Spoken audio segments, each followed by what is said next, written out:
Hello everyone, यहाँ पे सभी रिजल्ट्स की क्वायरीज़ आपके सामने रखी जाएगी। ठीक है ना, कि आपकी प्रॉब्लम क्या है और सल्यूशन उसका क्या होगा।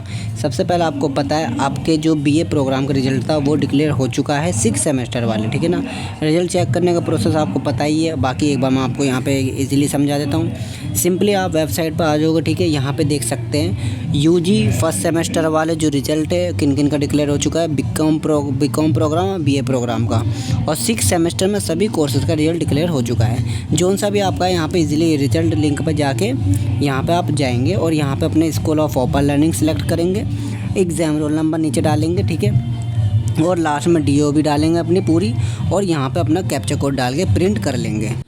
तो यहाँ पे आपके सामने देख सकते हैं बीए प्रोग्राम 6 सेमेस्टर का रिजल्ट है, जो कि आपके सामने निकल आया हुआ है 14 तारीख का। इसका यहाँ पे डेट है प्रिंट की। ठीक है ना, और आपको ऊपर से एक वेरिफिकेशन का भी ऑप्शन है, उसको भी आपको कर लेना है बेटर देन अपनी जो भी रिज़ल्ट है उसको अच्छा करने के लिए कि हाँ वेरीफाई आपका हो रखा है आपकी तरफ से। ठीक है ना, कंपलसरी नहीं है, बाकी आप कर सकते हैं नहीं कर सकते, इसका मैं लिंक डिस्क्रिप्शन में डाल दूँगा, कैसे करते हैं उसे आप देख लेंगे। ठीक है, अब यहाँ पे बात करते हैं सबसे पहले पासिंग स्टूडेंट्स की। ठीक है ना, देख सकते हैं आप क्लियर पास हैं। यहाँ पे रिज़ल्ट के ऑप्शन में आपके कुछ नहीं लिखा हुआ। ठीक है ना, कुछ नहीं है, खाली है। तो ये मत सोचो आपको कुछ दिक्कत हो गई है। ठीक है, यहाँ पे आपको ग्रेड पॉइंट दे रखा है और डिवीज़न दे रखी है फर्स्ट। ठीक है ना, तो यहाँ पे आपका अगर ये ब्लू कलर में जो भी आ रखा है डिवीज़न दे रखी है तो आप पास हो, कम्प्लीटली पास हो, आपको कोई टेंशन लेने की ज़रूरत नहीं है। ठीक है, और डिवीज़न का क्या रूल है मैं आपको एक मोटे तौर पर बता देता हूँ। जैसे कि आप मान लीजिए 60%, यानी कि परसेंट ये वाला नहीं, ये 6 पॉइंट से आप ऊपर जाते हैं तो आपकी फ़र्स्ट मानी जाती है। ठीक है, 59 पॉइंट से नीचे आती है, यानी कि 6 पॉइंट से नीचे आती है तो आपकी सेकंड होती है, और 50 से नीचे आती है तो आपकी थर्ड डिवीज़न यहाँ पे कहलाई जाएगी। ठीक है ना, यानी कि 5 से नीचे थर्ड है, और 59 और 58 पर CGPA से जो भी ग्रेड पॉइंट है इससे कम है तो आपके सेकंड, और 6 या 6 से ऊपर है तो आपकी फर्स्ट डिवीज़न मानी जाएगी। ठीक है ना, और यहाँ पे आपको देखो अब पास का मैंने बता दिया, अब आपकी आ गई है अपसेंट आ गई है या फिर ARA आ गई है। ठीक है ना, जैसे कि आप देख सकते हैं यहाँ पे लिखा हुआ है हमारे जो स्टूडेंट हैं जिनकी यहाँ पे A भी आ रखी है, यानी कि उन्होंने रिज़ल्ट अपना वो करा नहीं है, और जो भी RA का है रिज़ल्ट नोट रिसीव्ड इनके पास नहीं हुआ है। ठीक है ना, अगर आपने देखो एग्ज़ाम दिया आपकी A B या फिर RA आ गई है। ठीक है ना, और अगर आपने एग्ज़ाम नहीं दिया है सेंटर पे जाके और फिर आपकी आई है तो कोई दिक्कत की बात नहीं, आपको एग्ज़ाम देना पड़ेगा। ठीक है, और अगर आपने एग्ज़ाम दिया है फिर भी आपकी RA या फिर AB आ गई तो आपको SOL जाना पड़ेगा, अपना प्रिंट आउट लेके मार्कशीट का, अपना एडमिट कार्ड लेके जाना पड़ेगा SOL पे। वहाँ पे बताया जाएगा आपको सेंटर पे जाके अपनी पहले अटेंडेंस सीट लानी पड़ेगी, अटेंडेंस सीट ला के आपको SOL को सबमिट करना पड़ेगा, एप्लीकेशन लिखनी पड़ेगी, फिर आपको वो लोग सबमिट कर लेंगे सारे फॉर्म, और फिर आपको बोल देंगे कुछ टाइम बाद ये RA और AB की जो भी प्रॉब्लम है आपकी सॉल्व हो जाएगी। ठीक है, तो वही स्टूडेंट जाएँ जिन्होंने एग्ज़ाम दिया था लेकिन फिर भी उनको मैं AB या फिर RA दे दी है। ठीक है ना, बाकी जिन्होंने नहीं दी वो बिल्कुल अपना टाइम वेस्ट ना करें। अब दूसरी बात यह है कि कुछ बोल रहे हैं हमने 4th सेमेस्टर का एग्ज़ाम दिया था 6 सेमेस्टर के साथ, 6 सेमेस्टर ऑल क्लियर है। ठीक है, लेकिन 4th में फिर से उस सब्जेक्ट में बैक आ गई है। अब जैसे कि मैं इनका एक बार रिज़ल्ट आपको दिखला देता हूँ, मैंने इसलिए ये वाले रिज़ल्ट लिया है। इनकी 4th सेमेस्टर में बैक आई थी। ठीक है ना, 4th सेमेस्टर में रिफ्लेक्टिव लर्निंग में बैक आई थी इनकी।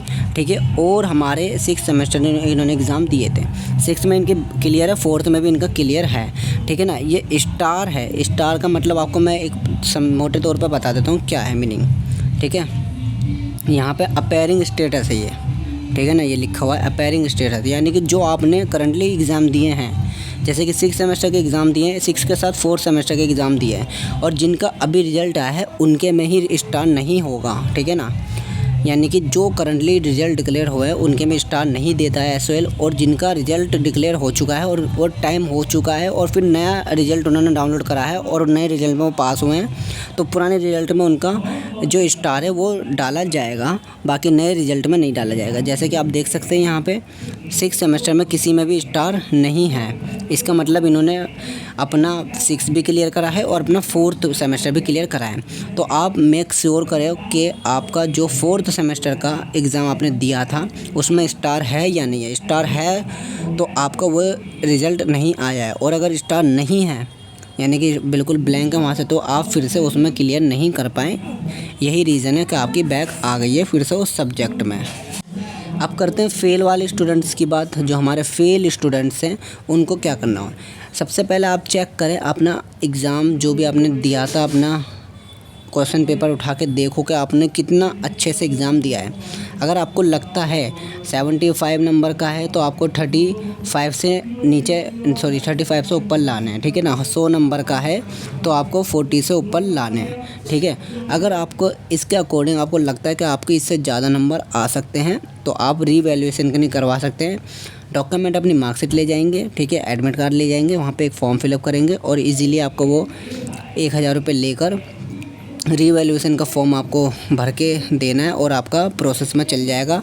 कम से कम 3 महीने अंडर ये चलेगा काम, और उसके बाद ड्यू की नोटिफिकेशन वेबसाइट पर उसका PDF आ जाएगा, ठीक है। या फिर आप रिज़ल्ट चेक करेंगे नेक्स्ट टाइम पे तो रिज़ल्ट पे भी अपडेट हो जाएगा, ठीक है ना।